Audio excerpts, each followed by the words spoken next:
Hi there. It's April 17th, 2005. Time है 12:45 AM। काफ़ी सारे खत आए हैं इस हफ्ते। रोज़ नए लोग सुन रहे हैं हमारे इस शो को।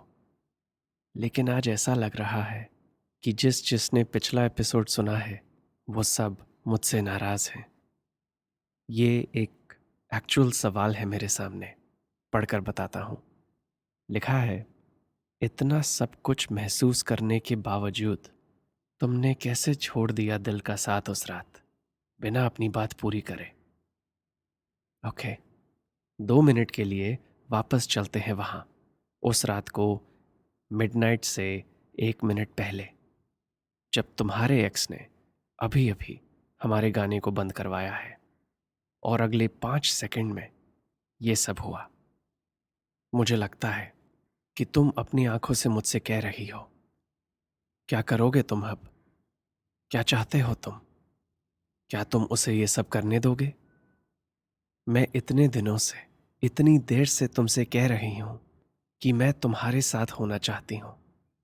क्या तुम्हें यह दिख नहीं रहा है? समझ नहीं सकते कि मैं क्या कहना चाहती हूं? नहीं रोकोगे इस सबको?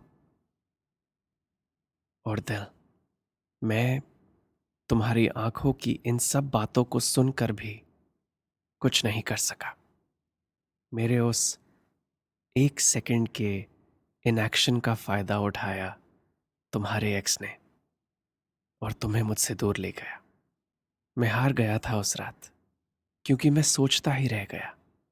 फंस गया मैं अपने प्यार और अपने डर से बने चक्रव्यूह में। यही मेरी प्रॉब्लम है ना दिल। मुझे हर चीज अपने टर्म्स पर चाहिए। मेरा प्लान, मेरी स्पीच, मेरे शब्द।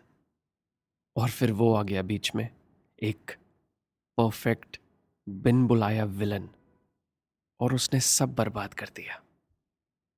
मेरे लिए तुम्हें पाने का सपना टूट चुका था, इसलिए मैं वहां से अकेला चला गया, क्योंकि मैं सच नहीं जानता था कि उस रात मिडनाइट पर क्या हुआ था। वो सच मुझे पता चला फेस्ट की रात। ओके, तो अब शुरू करते हैं हमारे फेस्टिवल को। February 4th, 7 PM। तुम्हें फेस्ट के प्ले में काफ़ी अच्छा रोल मिल गया है और मुझे उसी प्ले की बैक स्टेज प्रोडक्शन में। न्यू ईयर्स ईव के बाद से हम दोनों अलग रास्ते पर चल रहे थे।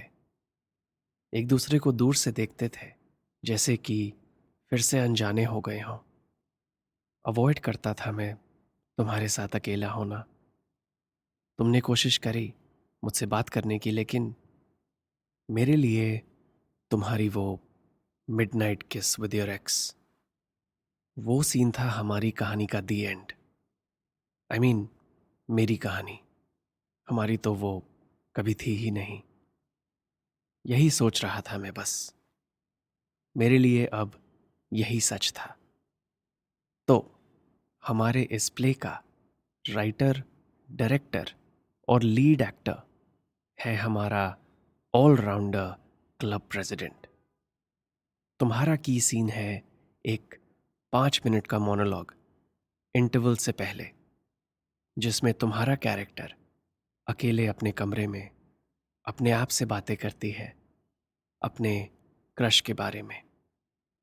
उस क्रश का रोल निभाने वाले हैं हमारे प्रेसिडेंट साहब, ऑब्वियसली। तुम्हारे इस मोनोलॉग सीन में प्रेसिडेंट स्टेज पर तुम्हें ज्वाइन करता है सिर्फ तुम्हारी इमेजिनेशन में, लेकिन फिजिकली स्टेज पर तुम अपनी स्पीच उस इमेजिनरी क्रश से कहती हो। ये प्ले उतना भी बुरा नहीं है, लेकिन हम दोनों जानते हैं कि बेहतर हो सकता है, स्पेशली तुम्हारा रोल। प्ले शुरू होने में 5 मिनट बचे हैं जब तुम बैक स्टेज आती हो और मुझसे कहती हो, वी नीड टू टॉक। मैं अब तुम्हारी हर बात के बीच में सोचता नहीं हूं, तो मैं सीधा कहता हूं, किस बारे में? तुम मुझसे कहती हो कि तुम अपने मोनोलॉग की स्क्रिप्ट से खुश नहीं हो, कि तुम्हारा पूरा सीन एक लड़के के बारे में है। ये सीन एक लड़के ने, हमारे प्रेसिडेंट साहब ने, अपने आप के बारे में लिखा है। इसमें तुम्हारा कुछ है ही नहीं। तो फिर मैं कहता हूं, तो मैं क्या कर सकता हूं? तुम मुझसे मेरी नोटबुक मांगती हो। क्यों? तुम जानती हो कि मेरी नोटबुक में मैंने इस सीन की, हर सीन की अपनी स्क्रिप्ट लिखी है। लेकिन मैं तुमसे कहता हूं कि ऐसा कुछ नहीं है, कि मैंने वो पेजेस फाड़ के फेंक दिए हैं। तुम कहती हो तुम झूठ बोल रहे हो। मैं कहता हूं, तुम्हें कैसे पता कि मेरा सच क्या है और झूठ क्या? तुम कुछ नहीं कहती। तुम बस मेरी नोटबुक मेरे हाथ से छीन लेती हो। तुम अपने मोनोलॉग के पेज को ढूंढती हो, पढ़ती हो, और फिर मुझसे आंखें मिलाकर कहती हो, तुम ये सब नोटबुक में छुपा कर नहीं रख सकते। मैं तुमसे पूछता हूं, क्या करने वाली हो तुम? तुम कहती हो, मैं अपना किरदार निभाऊंगी। बस मेरे सीन के वक्त स्टेज के साथ खड़े रहना, इन केस मुझे नोटबुक फिर से चाहिए। मैं तुमसे पूछता हूं, तुम मेरी स्क्रिप्ट यूज करने वाली हो? तुम्हारा तो पता नहीं, लेकिन ये प्रेसिडेंट मुझे क्लब से पक्का निकाल देगा। तुम मेरे सवाल को इग्नोर करती हो और अपना ही एक सवाल पूछती हो। न्यू ईयर्स ईव की रात तुम कहाँ गायब हो गए थे? मैं तुमसे कहता हूं कि मुझे घर फोन करना था, मॉम को विश करने के लिए, इसलिए नीचे गया था फोन ढूंढने। जब वापस ऊपर आया तो तुम नहीं मिली। फिर से झूठ। तुम कहती हो, हम दोनों में से एक्टर सिर्फ तुम हो। मैं जवाब देता हूं। तभी स्पीकर्स पर एक अनाउंसमेंट होती है, ऑडियंस को अपनी सीट्स पर बैठ जाना चाहिए, शो शुरू होने वाला है। तुम फिर से मेरी आंखों में देखकर कहती हो, मैंने उस रात उसे किस नहीं किया था। व्हाट? मेरा इंस्टेंट सवाल आता है। फिर तुम कहती हो, उस रात ही ट्राइड टू किस मी, लेकिन मैंने उसे रोक दिया, कुछ नहीं हुआ। और दिल, मैं ना उस पल में पहले से ही इतना कमजोर था कि आंखें नहीं मिला पा रहा था तुमसे, मान नहीं पा रहा था कि तुम सच कह रही हो। तो मैंने तुमसे पूछा, मुझे कैसे पता कि तुम अभी एक्टिंग नहीं कर रही हो? और फिर तुमने कहा, मैं सिर्फ स्टेज पर एक्टिंग करती हूं, लेकिन शायद आज एक्सेप्शन है। ये कहकर तुम स्टेज की तरफ चली गई। और अब ऑडिटोरियम के बैक स्टेज एरिया में खड़े मेरी आंखें तुम्हारा पीछा कर रही हैं। मैं तुम्हें देखते देखते यही सोच रहा हूं कि ये जो हुआ अभी, हमारी वो 3 मिनट की बात, ये पहली बार है जब तुमने और मैंने हमारे बारे में बात करी है। इसका मतलब तुम्हारी तरफ से भी कुछ है, राइट? सिर्फ दोस्ती नहीं है, राइट? लेकिन अब मेरे पास ये इनर मोनोलॉग का टाइम नहीं है, क्योंकि अभी अभी तुम स्टेज पर आई हो। आई डोंट नो कि तुम प्रेसिडेंट की स्क्रिप्ट परफॉर्म करोगी या हम दोनों को इस क्लब से निकलवाओगी। तुम अपना मोनोलॉग सीन शुरू करती हो। तुम्हारी पहली लाइन ओरिजिनल स्क्रिप्ट वाली है। Okay, that's good. दूसरी लाइन थोड़ी अलग है, लेकिन वैसी ही। तीसरी लाइन कहते हुए तुम स्टेज लेफ्ट की तरफ आती हो, जहां मैं और प्रेसिडेंट दोनों खड़े हैं। तुम्हारी चौथी लाइन में प्रेसिडेंट का क्यू है सीन ज्वाइन करने के लिए। वो बिल्कुल रेडी है, बस वेट कर रहा है तुम्हारे क्यू का। लेकिन तुम वो लाइन नहीं कहती। इंस्टेड तुम मुझे इशारा करती हो, स्टेज पर आने के लिए नोटबुक के साथ। पूरा ऑडिटोरियम शांत है। सब तुम्हें देख रहे हैं, तुम मुझे देख रही हो। मुझसे ज्यादा कंफ्यूज्ड सिर्फ प्रेसिडेंट साहब हैं। वो स्टेज पर जाने का पहला स्टेप रखता है। तुम फिर से मुझे इशारा करती हो, इस बार एक फिजिकल जेस्चर के साथ। तुम्हारा ट्रेडमार्क्ड कोनी पुश। और फिर मैं, वो लड़का जो बातें और सिचुएशंस इमेजिन करता है और सिर्फ उन्हें लिखकर छोड़ देता है, वो लड़का फाइनली कुछ करता है। मैं प्रेसिडेंट साहब को कोनी मारता हूं और उसके स्टेज पर आने से पहले तुम तक पहुंच जाता हूं। ये था मेरा personal revenge new year's eve के लिए। अब तो वो डेफिनेटली मुझे क्लब से निकाल देगा। मैं तुम्हें अपनी नोटबुक पकड़ाता हूं और फिर वापस जाने के लिए मुड़ता हूं, लेकिन फिर तुम मेरा हाथ पकड़कर मुझे रोक देती हो। बात यह है दिल, कि हम दोनों जानते हैं कि इस सीन में, ओरिजिनल स्क्रिप्ट में और मेरी स्क्रिप्ट में, लड़के की कोई लाइन नहीं है। तो मुझे कोई आइडिया नहीं है कि अब मैं क्या करूं। शायद इसलिए मेरी जिंदगी में तुम आई हो। तुम मुझसे पूरे ऑडिटोरियम के सामने कहती हो, क्या तुम जानते हो मैं क्यों तुमसे नहीं कह पाती कि मैं क्या महसूस करती हूं तुम्हारे लिए? तुमसे क्या, मैं तो इस आईने के सामने खड़े होकर खुद से भी झूठ बोलती हूं। सच मैं सिर्फ इस नोटबुक में लिखती हूं। मैं तुमसे जो भी कहना चाहती हूं सिर्फ इसमें लिख पाती हूं।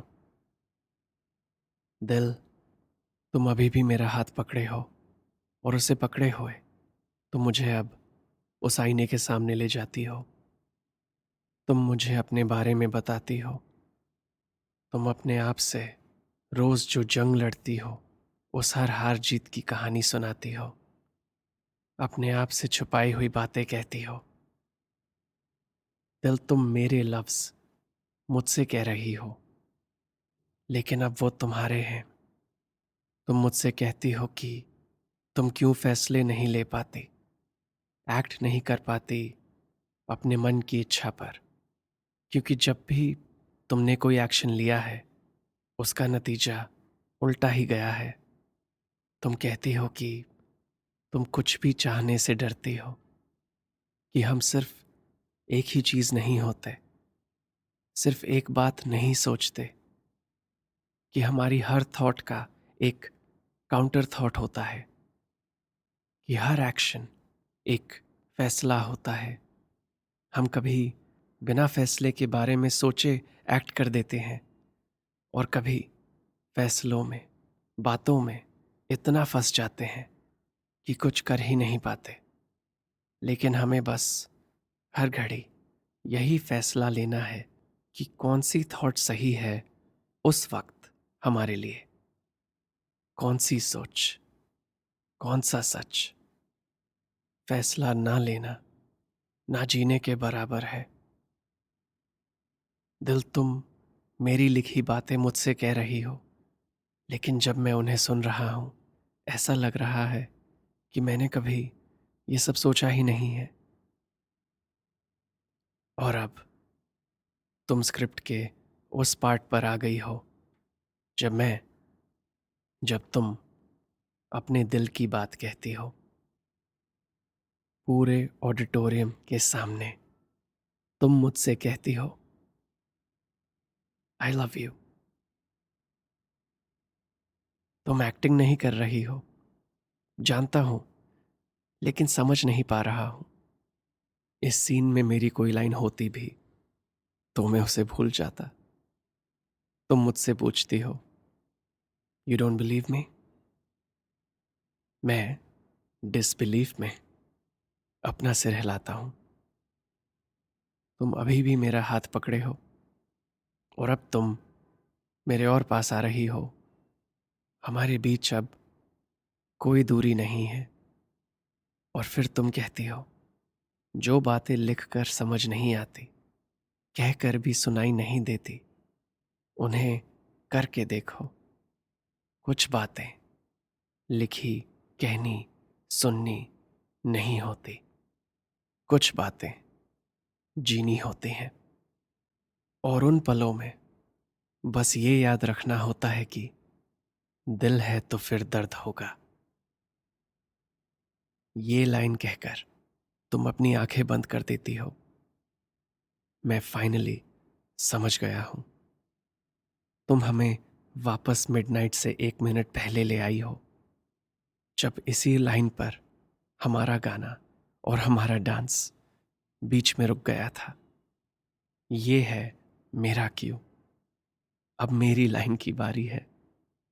अब मुझे एक्ट करना है। मैं तुमसे कहता हूं, दर्द है तो दिल भी होगा। And then I kissed you. फिर 5 सेकंड या 5 लाइफ टाइम्स के बाद, जब हमारे होंठ अलग होते हैं, मैं तुम्हें धीरे से कहता हूं, ये मेरी स्क्रिप्ट में नहीं था। तुम कहती हो, ये तुम्हारी स्क्रिप्ट से बेहतर है। मैं तुम्हारी बातों में छुपे सच को तुमसे पहले ही समझ गई थी। अच्छी एक्टर हो तुम, मैं हंसकर कहता हूं। और फिर तुम कहती हो, अभी सिर्फ एक लड़की हूं मैं, अभी सिर्फ दिल हूं मैं। मेरे कानों को तालियों की आवाज आ रही है। मेरी आंखों के आसपास लाइट्स शाइन कर रही हैं।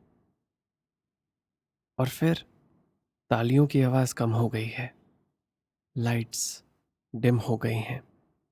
हमारे स्टेज के कर्टन्स अब नीचे गिर गए हैं। दिल, मेरी जिंदगी की बेस्ट नाइट वर्स्ट होने वाली है। ये रात अभी खत्म नहीं हुई है। बाकी की कहानी अगले सैटरडे नाइट, जो होगा हमारे कॉलेज का आखिरी दिन, और शायद इस कहानी का आखिरी चैप्टर। यह है दिल्ली यूनिवर्सिटी का midnight radio. It's Saturday night, और आप सुन रहे हैं तुमने किसी से कभी प्यार किया है। गुड नाइट दिल।